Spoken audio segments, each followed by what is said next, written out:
Hey there, welcome to SharkCast, a podcast dedicated to the greatest sporting club in the history of the world, the mighty Cronulla Sharks. My name is Sam Shinazzi and OG from 2015. The show is brought to you by Dyson Logistics, the Royal Mighty Yacht Club in Port Hacking, and Jason Hawes at Cripps and Cripps Real Estate. It's early Monday morning. Kieran Fraser is here with us for catching up with Kieran over coffee about Cronulla. And I'm just glad he's here because I know for a fact he goes to bed early, he gets up early, but he's got an alarm situation of late, which I'd like you to explain to everyone, Kieran. So recently I saw a guy at my gym and he told me that the iPhone has this facility where you can set the alarm to go off every single day at the same time, right? So I'm one of those people that manually sets. 2024 just called and they're like, Kieran, are you around, bro? Well, look, I work from home, right? Are you serious? I've got two young kids, so I haven't set an alarm before I started going to this gym for like probably 5-6 years. Like I just didn't set an alarm, right? So every night I manually was setting the alarm, and they told me that you can just do this on your phone, right? So like mine goes off 6 days of the week, right? But what I found is with this one, if you unlock your phone, it automatically turns the alarm off. Where I feel like if you manually set it, I don't know if I'm just in a haze when I'm doing this. You have to actually like push it off, right? And not hit snooze and get up and go about your day. So what was happening to me was I'd set my 3 alarms at 5:15, 5:20, 5:25, and I was waking up at 6 o'clock and I just didn't understand what was happening. And then I was looking at my phone and I had turned the alarms off and I have no memory of doing it. So now I've manually set one for 5:26. But what I've found is because I've set these 4 alarms and I'm so panicked about sleeping in because at the gym, like they'll send you this really shameful text and it's like, did you sleep in? Did you just not feeling it? It just guilts you so bad. So what I found is though, like if I set one for 5:26, so now I've got 4 alarms on waking up. But now because I'm so stressed about it, I'm waking up at 4 o'clock because my body clock is going, you need to get up soon. And then it's that really bad sleep between 4 to 5 where you're stressed about falling asleep because if you do fall asleep, you're a good chance of sleeping through, right? Yeah. Are you an alarm guy? I am Jean-Paul, but I'm not.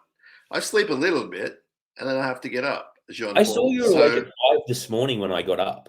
Did you? You're keeping tabs on me, are you? Well, no, it was on the Instagram. It said you were online too, and I was going to message you and say, like, dude, like, what have you? I don't know if I was online at 5 a.m. on Instagram. To be fair, maybe I just left something open or something. You might have left it open, or you've been hacked by the Chinese. Well, let's not get discriminatory here, Kieran. Anyone can hack me. It's probably Josh Bowling on the Instagram. Now, speaking of the SharkCast crew, they have questions for you. So you just had a sip out of your coffee. The SharkCast crew would like to know, well, if you have a favorite bean roaster, but also just what's your coffee order? So it depends on the time of day. So I once got shamed by an Italian person for ordering a cappuccino at like 2 o'clock. And I was told that. Hey, I'm only half Italian. Well, then I was told you can't have milky coffees after lunch, right? Yeah. And so I was new. I only started drinking coffee in like 2009. So I got into it pretty late. I was like 20. How old was I? 22 or so, right? So I wasn't a big coffee guy. But I started off with cappuccinos because obviously that's everyone's gateway drug into coffees. Then I moved over to lattes. And then I went to like almond lattes. But my wife is, almond lattes. I look like an almond latte guy too, right? My wife was telling me about how bad almond milk actually is for you. So I've gone back to normal milk. But the summer drink of choice has to be an iced latte because that's awesome. I do feel a little bit weird drinking that, walking around the streets, because usually that's girls in activewear. But hey, I'm a confident guy. I'm married. I've got 2 kids. Man, you're hitting everyone this morning. What about your favorite bean roaster? I don't have a favorite bean roaster at the moment, but the wife has just got me the Byron Bay coffee company ones, and apparently they're like the least moldy and fungusy of all the coffee beans in the country because coffee beans have a lot of mold in them. If you didn't know. Okay, and before we hit the Sharks and get the hate mail, Josh would like to know about your workout routine. So I actually train with Josh's old roommate, a Yes. guy called Heath, who's an absolute legend. So yeah, I'm down at Reborn Fitness. I do the 6 a.m. classes. I try to do Monday through Saturday. It's awesome down there. If anyone is in the Shire and they want to come down and come. I'll partner up with you. There's a lot of stuff we do with partners. It's a great place. It's good fun. They really do flog the heck out of me. So I'm enjoying it. I've been there now for about 6-7 months, and I like it. We should get Josh down for a session. We should record it. I think that'd be absolutely fantastic. Yeah, I have things to say on that, but I'm not going to make any challenges because I haven't exercised for about 40 years. But big weekend for the Sharks. Not a great one in all grades, to be fair, when I say big. And what were your thoughts on the Tigers game aside from shock and despair? Yeah, I mean, my first thoughts were, yeah, this was the ambush we all sort of saw coming, and we spoke about it a little bit last week. In Benji's first home game at Leichhardt, they got pumped the week before, so there's always going to be that bounce back factor. I thought the Sharks started really well, but you could just tell it was that kind of chaotic nature, right? Like even the try that they scored, Kafusi almost got in the way as well, and like it was just a fast, chaotic sort of start. And then, I saw the press conference with Fitz, and he was saying they just went searching, and you saw a few things where they kind of pushed a couple of envelopes, and Nico's kicked 2 kicks out in the full, which I don't think you'll probably ever see him do in a game again. It just wasn't our day, wasn't our night, and everything that could go wrong did go wrong, and we were texting each other, and you were like, "Look, let's just get out of here with no injuries," and then people were dropping like flies as well. So you jinxed us on that, mate. So the listeners can thank you for that. But so you don't want to be that guy that blames the referee, but there's a lot of 50-50 calls that went against the Sharks, and I don't think they really got any of them. There was a few things like the Tigers were doing a late offload tactic, and that was killing us. Then they did one and they knocked it on. That gets called back. Toby gets hit in the jaw, has to go for HIA. That's not a high tackle. Yeah, that was a weird one. Ronnie, off a kick return, I think when the game was in the balance still, did a really great kick return, gets up to play the ball, gets pushed over. There's a few things like that you kind of go, it's not our day today, and pack up, move on to the next one. Yeah, for sure. And we did get a lot of injuries out of the game. Waiting to see the final outcome of that. It's not looking great, I don't think. John Bateman, big on the push and the play the ball. He's pushing everyone. There was one moment, I don't know if it's the one you're talking about. He actually pushed the guy playing the ball and somehow pushed the dummy half. Yeah. He's pushing left, right, and center. Yeah, and so there was a lot of niggle, a lot of that sort of stuff that was in the game. That Tigers forward pack it's older, it's experienced. They're going to play rough and dirty, and that's kind of what they, especially after getting embarrassed the week before, right? So you kind of, I don't think the Sharks got ambushed. Like I think the Sharks were up for it with that start. I just think that it was one of those things where it just got away from them so quickly, and it kind of brought back that PTSD from what we've seen in the last few years with the Sharkies, where if they go behind, they can kind of drop their bundle, which is why the Warriors game was so exciting for us, because they didn't do that for once. They actually dug in and fought back. But, that kind of reminded me of games like, the Storm game last year and a few others where they get behind and then they just kind of drop their lollies. It's a good point you say about not technically being ambushed, because it was tight for a while. Then we're up 6-0. So the ambush wasn't really there. It was more just they had a lot of possession on the back of our errors. I think we finished with 47% possession, but our completions were 24 of 37, which actually doesn't look too bad given the way it was at one point. It is still bad. And the coach did say it, and it's 100% true. You're not going to win a game without the ball. And they just got a roll on, particularly before halftime. There was an unfortunate incident with Trindle where he couldn't gather the ball up in kick defense, and that kind of tipped them over. It was just little things like that, and we saw the one with when Nico didn't jump on the ball in time in the scramble, and then Uppy scores. It was just they were up for it in a lot of ways more than we were, but it wasn't like we went up for it from game time. It was more as the game went on, the urgency disappeared. I don't know why. I have no idea why. Well, I thought Toby had like a monster start. And if you look at Toby's stats, I think that they were pretty good stats.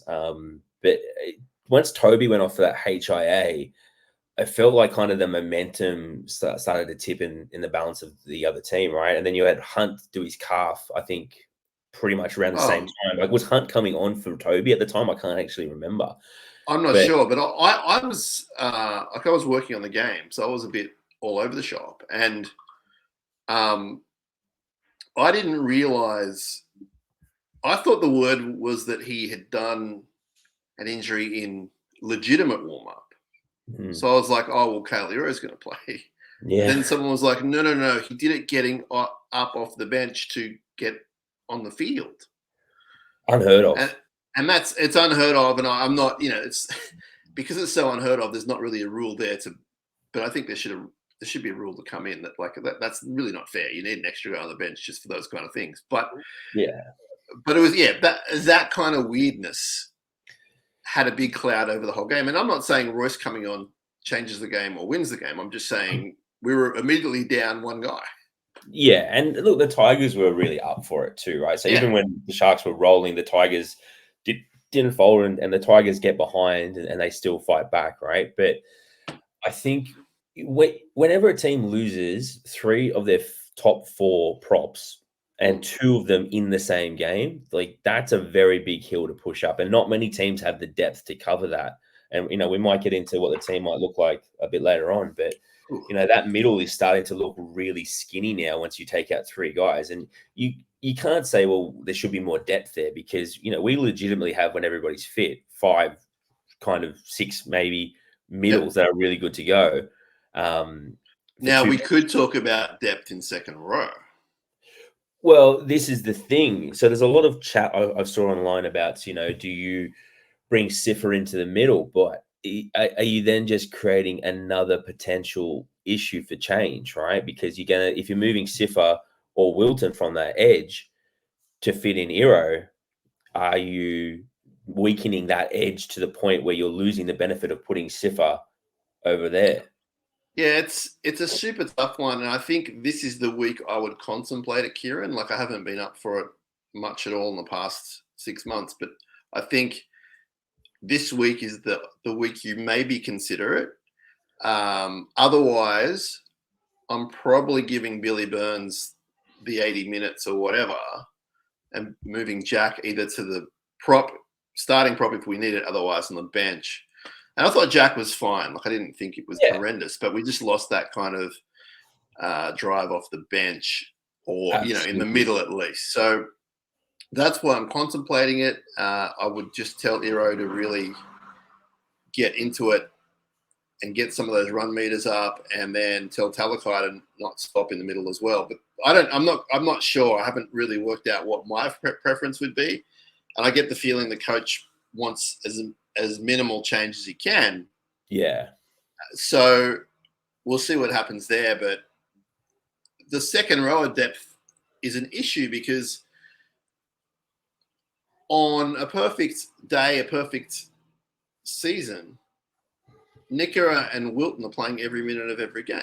Absolutely. And they kind of usually do. Oh, no, I shouldn't say that. Wilton was out half the year. Okay. But they're fit guys. They're relatively young. I wouldn't say Wilton is really injury prone. He had a big one. Okay. Yeah. So you can't really have a superstar second rower waiting in the wings. Yeah. Like, just cap-wise. Doesn't make any sense. But what we probably need to look at is a guy that can play middle and second row at a pinch. Yeah. So that was Jack's first starting game since 2021, because he had those injuries in 22, and then all of last year he was exclusively used off the bench.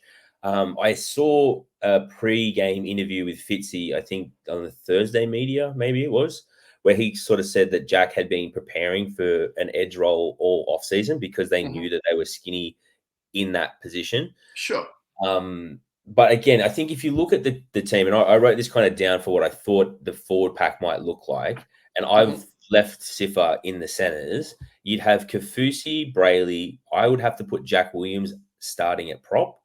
Burns, Wilton, McInnes. Then on the bench, you have Hazelton, Tapua, probably an Iro. And then that 17th spot, like if Hamanueli's not back yet. He won't be. Well, there you go.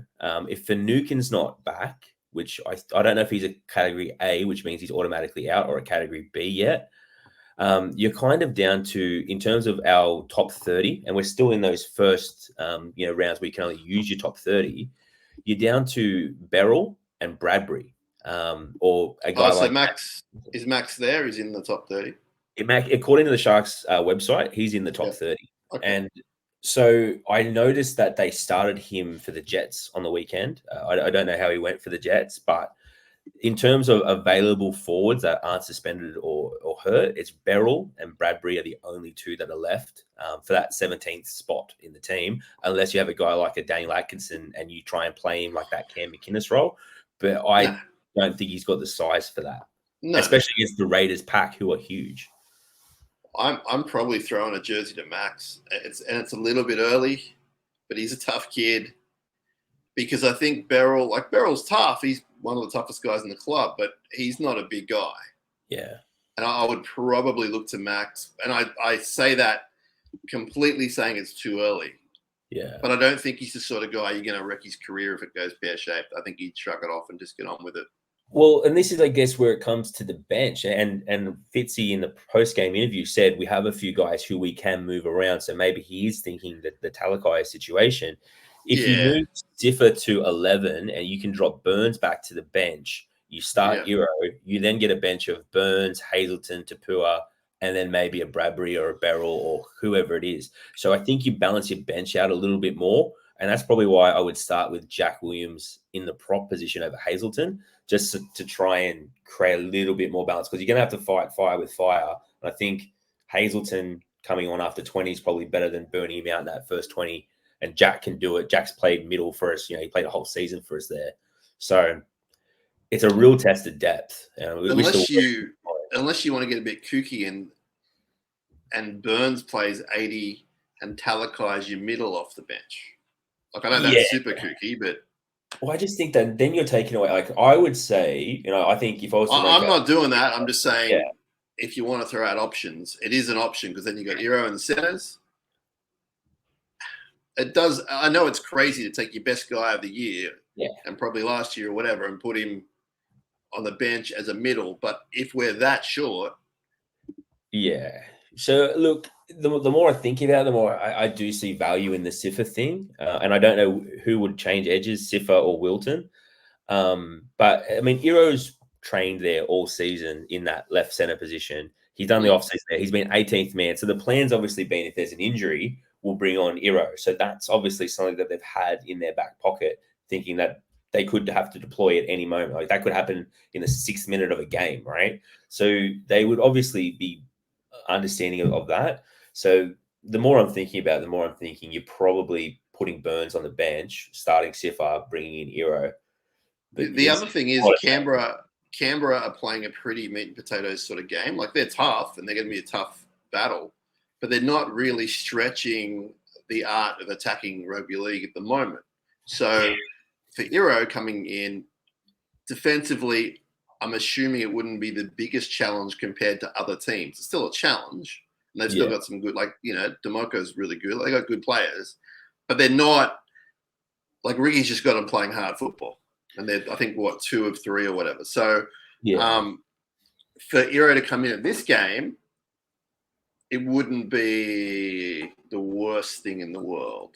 I'm not convinced the coach is going to do it, but I'd suggest I'd suggest at the moment he's thinking of all scenarios. Well, I think he's going to be in the 17 purely just because of players, right? And the top 30 that we have, they've done a lot of great work with the salary cap to try and fit in some younger development guys that they've brought into the 30, which gives them more room to, do some crazier things that they're trying to do.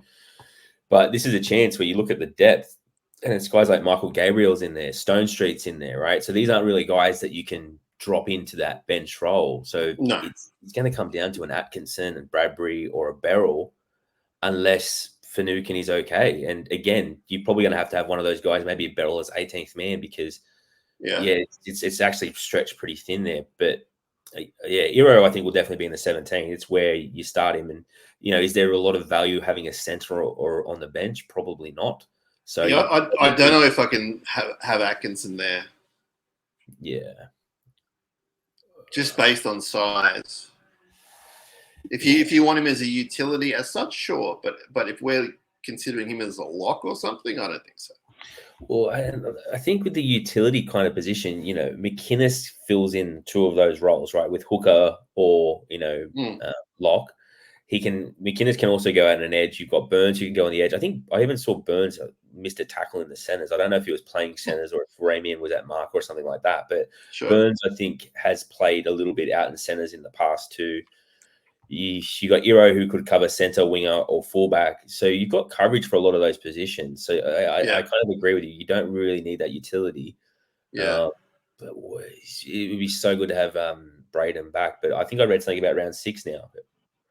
I think he told one of our favorite listeners, Tony, at a function recently that it was looking like after the bye, and that would be legit from his own mouth, own words. So we're backing that in, and it makes sense. They're not going to rush him back, man, given his history of injuries. Yeah, well, and you can't afford to bring him back for even a 10, 15-minute spell, considering, Toby's probably going to be out for 6 to 8, I'm just guessing.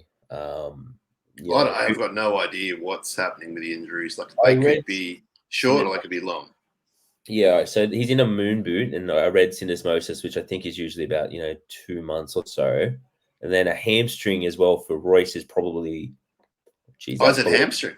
Yeah, it was a hamstring for Royce, so they're tricky, and especially as we're going into winter, the colder nights and all those type of things. So I don't see either of them back anytime soon. So I don't think you risk Braden. No. Especially before the bye too, right? So, I was a little bit upset getting that bye so early, but geez, we need it. So looking at the game, Sione Katoa, 174 meters, Talakai, 178, Mulatalo, 184. Again, do you want to mess with that? Because I'm assuming Talakai is not going to be getting those 178 meters in the second row.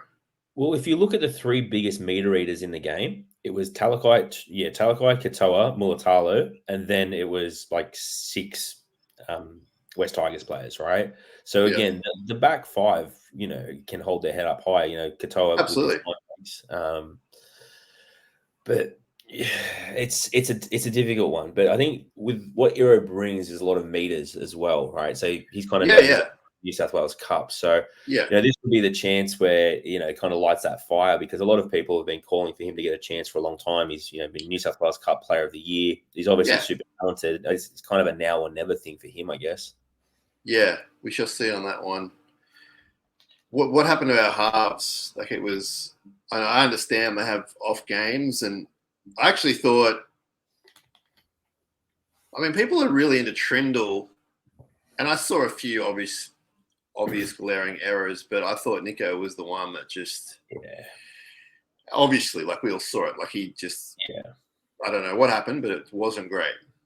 It just seemed like it spiraled. And I think one of the kicks he put out, I think it was on the 3rd or 4th tackle, and it was off a quick offload, and obviously their fullback was up. He saw a chance to smash out a 40-20. If that play comes off, you celebrate him, you say, how good is this? I think the loose ball thing, where it was like he was kind of shadowing it with Kennedy, and neither of them knew which one to jump on it. It just looked like they were rattled. And again, like, that's a super loud place to play football. The crowd was into them. The crowd was. I wish we had crowds that made that sort of noise, because geez, they got every 50-50 call in that game. They didn't seem to be nervous. At Shark Park, there's always seems to be nerves unless we're up by 20. And even then, we were at that Manly game last year or the year before where they were up by 20 and they got run down. So it's an age-old question. Like, why can't the fans? I don't know. I guess we have this kind of laid-back vibe. We're there to have chat and a drink and whatever. And I'm not, obviously you, me, and all of our listeners are not like that, but yeah, the other thousands are. And I've said since day one, I want it to be like an EPL game. yeah. Just bouncing around, singing songs, chanting, the whole thing. And it doesn't matter whether you're playing the Gold Coast Titans or the St. George Illawarra Dragons. Like, you want it like that every time. And I think with the fact we're such a boutique stadium now with a reduced capacity, it's the perfect time to do it. I know we had some mail about, I don't know if you saw it, the mail we had about, I think it was in the Pete Burns stand at halftime, there was like a dancing hype crew that came in. Have you heard about this? No, I didn't see that. Yeah, apparently at halftime, I think it was the Pete Burns stand or one of the stands we're not in. Like a whole bunch of dancers came in dressed in white. I don't know what they were dancing to, but trying to get everyone.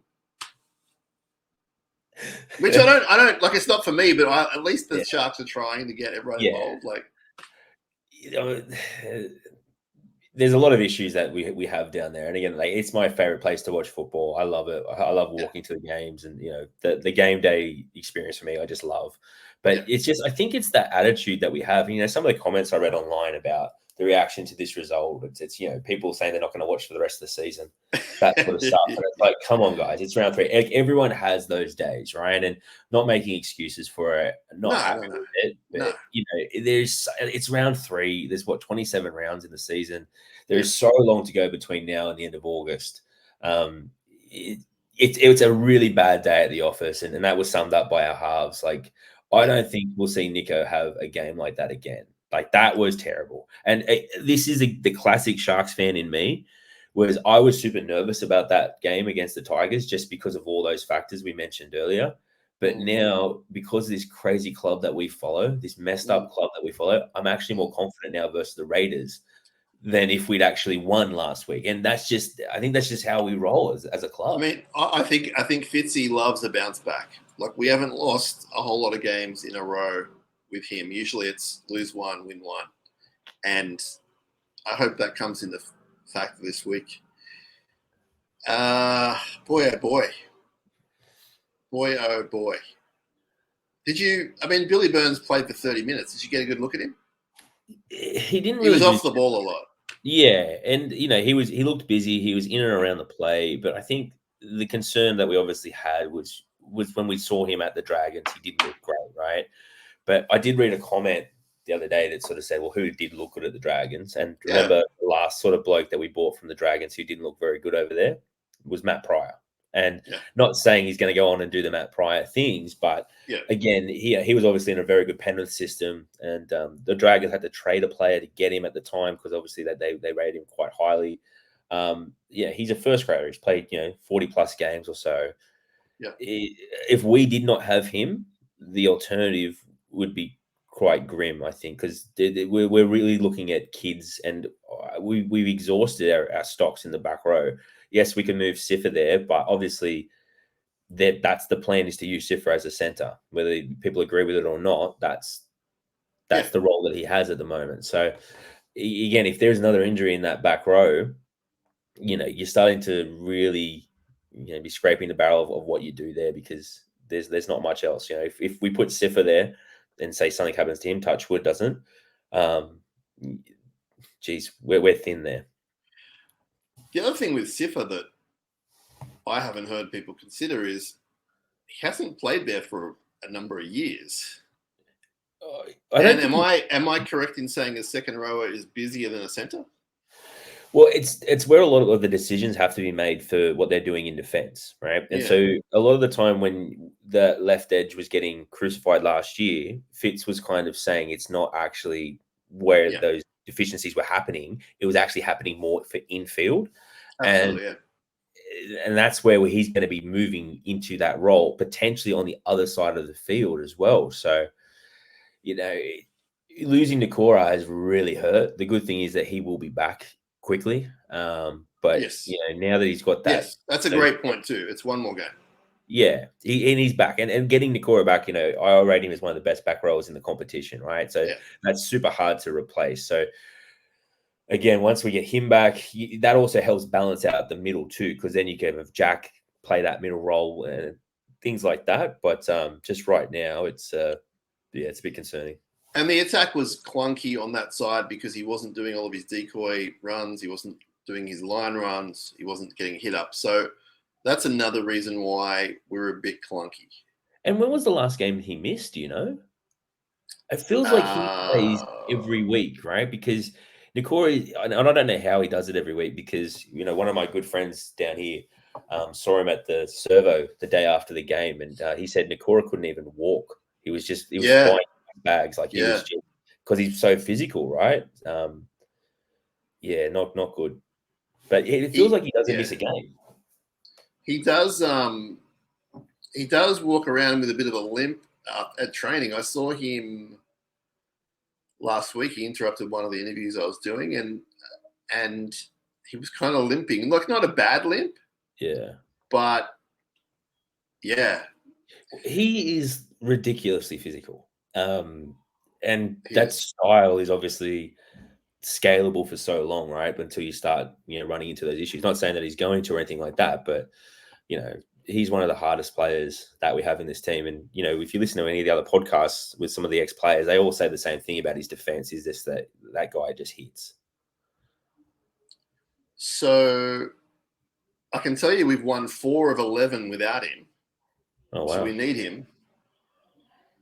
Well, it feels like Nico probably hasn't done many games without him there as well. And, does that factor into Nico's confidence? I mean, Jack's obviously a big body and super physical himself too, but maybe that was something that was in his head with his defensive workloads because, Nico's best asset this year, I think, has been his defense, and that wasn't one of his better games. So last game he missed was round 18, 2022 against North Queensland, which we actually won. But we lost in round 6 to Melbourne, round 5 in 2021. We lost to the Roosters. But, his last game before last week was round 18, 2022. So it's a good stint. Yeah, and pretty much I think you just named 2 games since Nico's been at the club that he's had to play without Nikora. So yes, that's correct. So that's a safety blanket. Well, 3. It's 3. Yeah, it's 3. Yeah, well, so 3 games out of, 40, 50, however many it's been since Nico's got here, right? So that's obviously 50th game this week for Nico, by the way. Oh, there you go. I think, top of memory, yeah. Is he close to 100 games yet? Well, you really ask. Sorry for all these questions. I'm sorry, but I just know that Nico has produce a podcast and then. No, I know Nico Haynes. I can tell you it's not good. I can tell you. It's just a live video we're doing. 85 games. So I know Nico has a rule about 100 games before you can call yourself a first grader. Well, so he's not a first grader yet. 50th for the Sharks this week. That's awesome. 50 games for him. He's doing all right for 85 games. Well, and a lot of that talk last year was obviously about where do we get the improvement from for this year, right? And it's like, well, the guy's only played 50 games really at halfback, right? So yeah, and I think the coach, like, I'm not making a bold statement; it's just a thought that's coming out. But I think the coach's legacy will reflect and depend a lot on the re-signings of this group as a whole. So we've signed a whole bunch of them who've been here for a while in the system.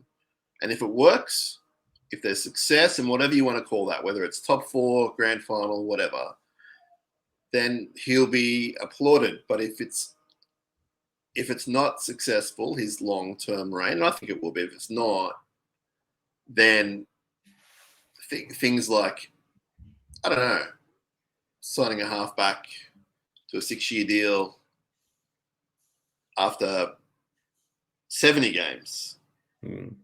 But the same guy was player of the year, literally, and then last year, almost player of the year. So, and this year he was leading in 2 rounds as well, right? And he was, right or wrong, he was. Yeah, absolutely. Yeah. And I completely agree with you on that. And, last week we talked about how good the stability was, right? About having those same combinations, about a Ramey and a Katoa. That's great.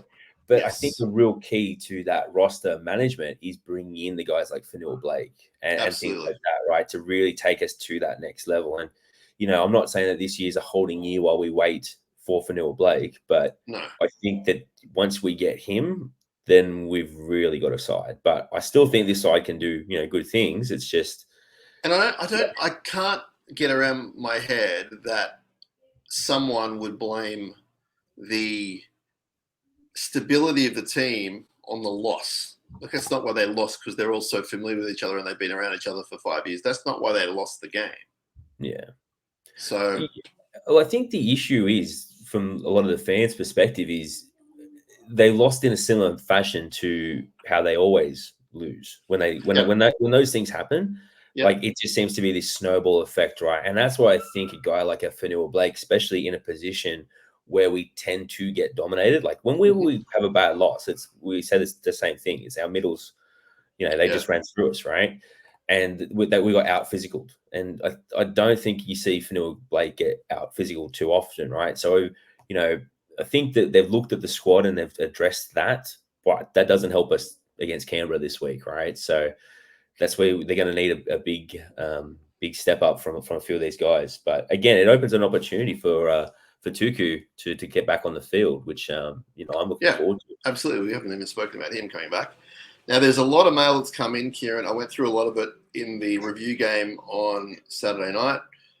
We've got a little bit more. We're going to leave some for during the week, but there's a few that have caught my eye. From our friend Ash, he was at the ground. Not sure what jersey he was wearing. Probably, I don't know, the first ever jersey worn by a Shark and authentically signed by all the players out in the hills, spilling beer all over it. He said, after 35 years of watching live sport, Saturday night's experience at Leichhardt ranks far and away as the worst experience ever. The line to get a beer was 42 minutes. It was 35 minutes for a pizza, 11 to use the toilets. All the talk about it being the eighth wonder of the world is a myth. The ground is only good if you don't plan on having a drink, something to eat, or using the toilet. The facilities are that bad, we left at half-time to find a large majority of travelling fans had done the same, and we all converged on the Orange Grove Hotel to watch the second half. This next bit, I can take or leave, but he said no one should ever complain about PointsBet Stadium ever again. Yeah. So, not a great experience for Ash out there, and everyone's experience is different, of course. Maybe some people have the time of their life, I'm not sure, but that's a perspective from someone we know and trust. So, first of all, I want to apologize to Ash. I was supposed to go and catch up with him, and I sent him to the Sackville pub in Rozelle because I said that's where I was going to start my pub crawl, but I had hay fever. So how are we going to get the invite to his museum if you're like giving him the snub all the time? Oh, no, I do apologize to Ash. But so I have a theory about Leichhardt Oval. Now, a lot of the people that talk about it being the eighth wonder of the world grew up as Tigers fans in the 80s, right? And they're now in the media and they're on things like Fox Sports. Sorry, my daughter's having a meltdown out there. If you can hear that, she's okay. You need to go over there? No, my wife's here. Okay. So I think that a lot of them have those memories. Like Matty Johns is a self-confessed Tigers fan who grew up in the 80s loving the Tigers, right? And so like they've got such great memories and they talk it up. And I used to live around the corner from that oval. And honestly, mate, it's a nightmare. And if you try to go to the toilet after, half grade and reserve grade, like you're up to your ankles in stuff that you didn't want to think about what it is, right? So, I saw people in thongs there that day that I was there last, and I just thought, geez. But that was the reason why when I started getting the hay fever, I was like, you know what, I don't want to go do that because, my last experience there was a Dragons versus Tigers game, and just because I lived around the corner, I went to it, and it was a similar experience. I think I lined up the whole first half for a beer, and I didn't even bother with food, but the bathrooms there. If you think Shark Park's bathrooms are bad, go to Leichhardt Oval and go to the ones behind the goalpost and that. Like it's been untouched since 1908. It's terrible. I mean, the toilets in the ET stand aren't too bad, Yeah, well, they are pristine compared to those bathrooms there, mate. Like they are next level. But have to stress that's one person's experience and also yours, and I'm not doubting either of you.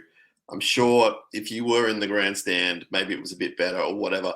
But I understand what you're saying about the romance of it. Like there is a romance to it. Even when we see it on the draw, we're like, Leichhardt, let's go to Leichhardt.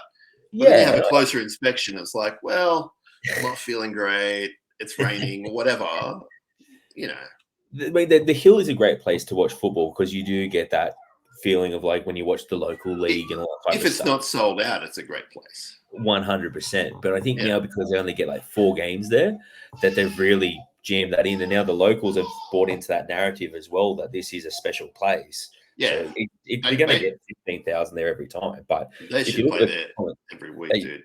They should, but Shane Richards was on a podcast yesterday, and he was sort of saying that they're not going back there after this year. So I don't think it's something that we're going to have to think about.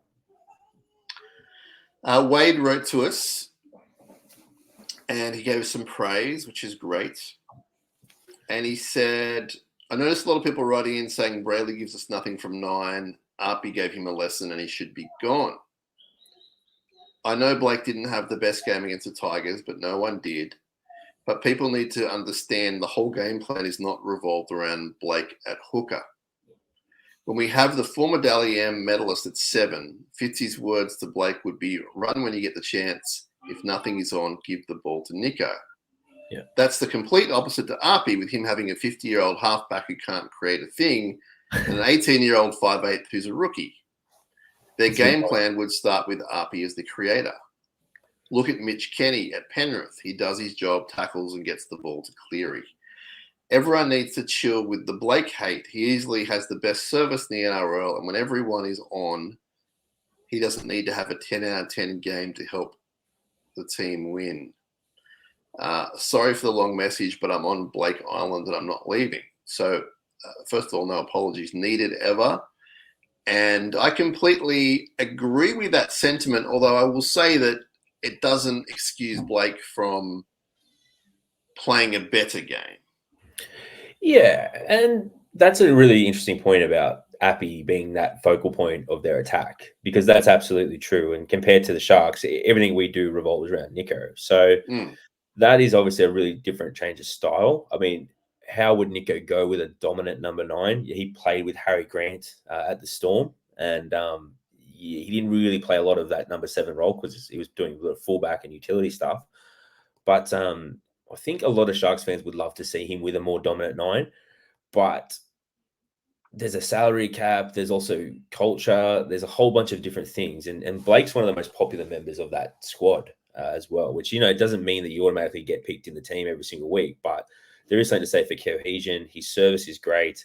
It'd be great to see him run and kick more. But again, that's not the role that he's being asked to do at the moment. He's being asked to defend and give great service. And that's why he's in the mix for New South Wales. And, I'm not saying he should be that next guy up, if there's an injury, but there's people in the game that obviously rate him so highly that he's in those positions for that reason, right? So it's a tough one. But, yeah, Appy's one of the best. Would I love to have Appy in our team? Sure.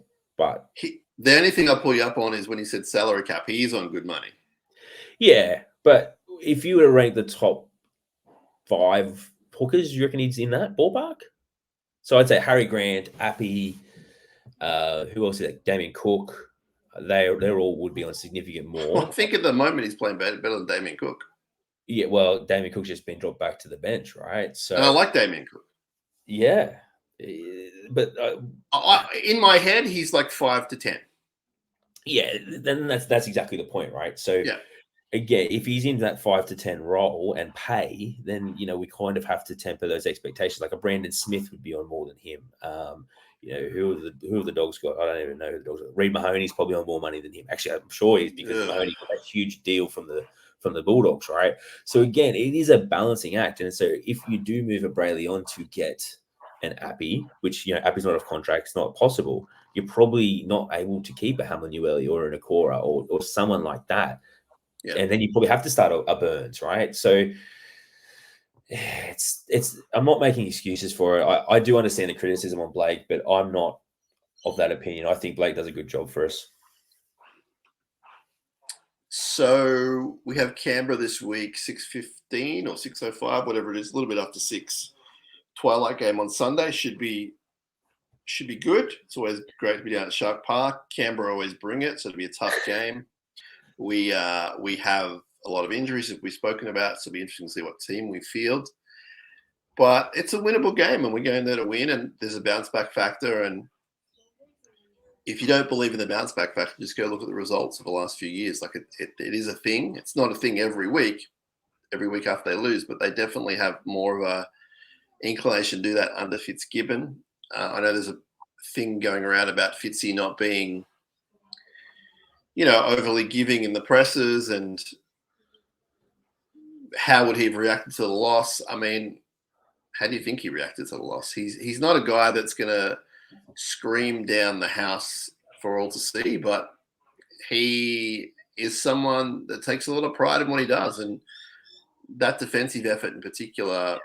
Although some of the tries, I mean, the Trindle try that he let in was just a mistake. There was another one from a kick. Was it the first try from a kick? Like, it wasn't a complete meltdown of defense. They just had way more energy, way more urgency. The Nico not jumping on the ball with Kennedy, that was a prime example. They were up for it more in that moment. We've said on the show, the Sharks started okay and they were up 6-0. So it's not like they walked into Leichhardt over with a bad attitude. I've had 1,000,001 messages saying they didn't take them seriously. And then when I say they did, people are like fighting back going, they didn't. And I'm like, the end result is they didn't. Yeah. But I'm telling you, the attitude during the week was good. They started the game more than fine, and they led 6-0. Yeah. So that's not a bad attitude. It was literally, and I don't want to make this sound like a flippant comment, but it was one of those days where if it could go wrong, it did go wrong. We had a bench down to one player. That Trindle try where he kicks the ball into the end goal, and then he doesn't ground it, right? Like that stuff. I don't think he'll do it again. Yeah, it's so rare that stuff happens, but that stuff happens once you get down behind and you start to panic and things aren't going your way, right? So that's when Fitz says we were searching. That's what he's talking about, because these things are just errors that are compounding on each other that you're not probably going to see too many of those happen again, you would hope, but there's a lot of work to do. But I think you have to chalk that up just to being one of those days. I was talking with someone this morning who used to play for the Tigers, and he was just sort of saying, it was one of those days for your boys, mate. He's just like, mate, that they won't do that again for a very long time. And he was saying, you can name who it is. It's fine.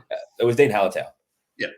So he's a West Tigers guy. He was out there calling the game. And he was just sort of saying, look, it's one of those days. And that's why he's not even getting too excited about that win. He was sort of saying, look, it's the Benji factor back at Leichhardt, first home game of the season.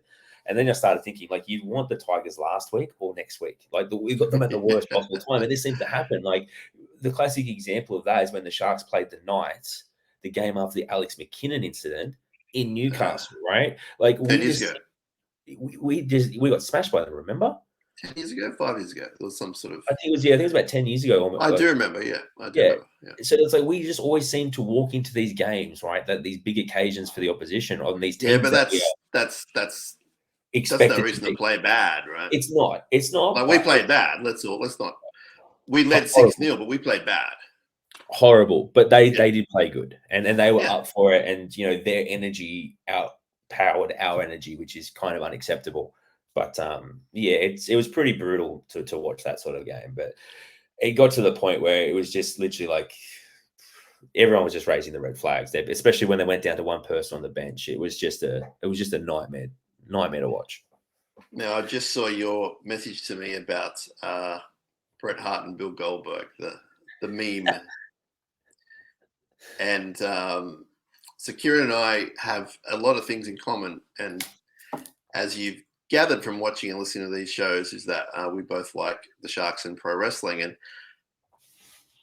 and a third thing, which is probably the biggest love, is Seinfeld. And if you're on the Facebook, there are a few different groups. This one's called Seinfeld Wrestle Posting. There's a few different groups, and they're all really amazing, and it keeps us entertained all day and all night. And if you're partial to that kind of thing, the memes and just fantastic. Like, some of the most intelligent people are making these up, and it's every day. It's something that makes me laugh multiple times, and I can't believe people keep coming up with this content for a show that finished 20 plus years ago. It's ridiculous. It will cheer you up after the weekend, put it that way, even if you have a remote interest in either of the things. And now I'm on the page. It's like, Jerry, all these guys are marks. And he goes, you don't even know what a mark is. It's a write-off. Now, before we leave, we have to give a lot of love. It's a big day for our friend of the show, friend of the club, Dylan Wright. And if you don't know who that is, he's on the Australian Idol Grand Final. Well, the Grand Final, they call it Grand Finale, was last night. And tonight is the result. So if you're watching this on Monday, tonight, 7:30, maybe 7 o'clock, there's the results show. And it's the last show. And if he wins a Sony contract and a bunch of money and a lot of opportunities. If he doesn't win, it's all okay because he's on his way. He'll probably still get a record label. He's going to get management. He's fine. But I will urge you one last time, if you are able to do so, if you have your parents' permission, if you're not of age, send a text to the number that he's associated with and give him one last little ride into the sunset. There's a big event happening, Kieran, at Sharks at Cronulla, and they're going to have a live viewing party. His friends, family, and fans are going to be there. They're going to cross to the club so you can get on TV. And very good little bit of marketing from the Sharks. They're actually showing the grand final replay from 5:30 p.m. before it. So Is that tonight? Nice touch. Half-price cocktails, I think, and a lot of specials. They're trying to get a big crowd out there. I think there will be, just given the fact he's so popular and he's from this area. But, we just wanted to give him one last shout-out. I haven't watched the whole show last night, Kieran, because I was up to my ankles in stats, but I saw the 2 songs he did, and I'm just going to talk about them because it's 12 hours after the fact and people listening probably 24 hours after the fact. So he did one song called Never Tear Us Apart by INXS with like a mini orchestra and just tore it apart. But the one that's trending around the world, and this will speak to you, my friend, he did What About Me, originally by Moving Pictures, made famous by Shannon Noll, and then they get to the chorus, the spotlight drops, and Shannon Noll's on stage. I did a duet with Shannon Noll wearing Wade Graham's premiership ring. Oh, that is Wade unreal. gave him his premiership ring and he's wearing it. Come on. That is deserves a text. unreal. Mate, I got my Wade Graham signed jersey up behind me as well. That is absolutely unreal. One of the great shames is they got rid of the Shannon Noll. What's that word I'm looking for? The big painting of Noll's. The mural. Yeah. The mural that they had in Cronulla. That's no. You're saying we should have that next to Gallon ET. Well, what about underneath the hotel? Because you've still got that big grey wall there that is just nothing on it. So maybe we could put Knowlesy up there, or maybe we could put a SharkCast logo on there, sneak in there, get Gary to give you the keys. I'll get some spray paint. We could do that. That'd be good. I think the way this kid's going, he's 30 years old. Let's have Dylan, Shannon Noll. I'm happy to have the SharkCast logo up with those 2 people as well. That sounds perfect. Because Shannon Noll was a local. I'm not sure if he is anymore. I'm assuming he might still be a local, but he moved here after Idol, and he was at Sharks games. I saw him one time. He was mowing his lawn with his shirt off, and his rig was absolutely impressive. It was. If I had a rig like that, I would be not only mowing my lawns without my shirt off, I'd be doing my groceries without my shirt off. I would be just not wearing. I'd be going to Shark Park in winter without my shirt. That's why you're setting your alarm for 4 a.m., 5 a.m., 6 a.m., 7 p.m. And also wearing a long sleeve shirt right now as we speak. Kieran, we've got to get out of here. We've got to go to our real lives. But thank you for joining me bright and early on this Monday morning. We hope that all of our Sharks fans are doing okay this week. Bad weekend. Shake it off, as Taylor Swift would say. Let's move on. Not without discussing what went wrong, but let's move on to the next one because the next one's not going to wait. It's coming around sooner than you think. It's Sunday, 6:15 p.m. We can't wait for it. And Kieran will speak to you shortly. We'll see you down at the game. And just remember, my friend, wrestling is real. People are fake. Up, up.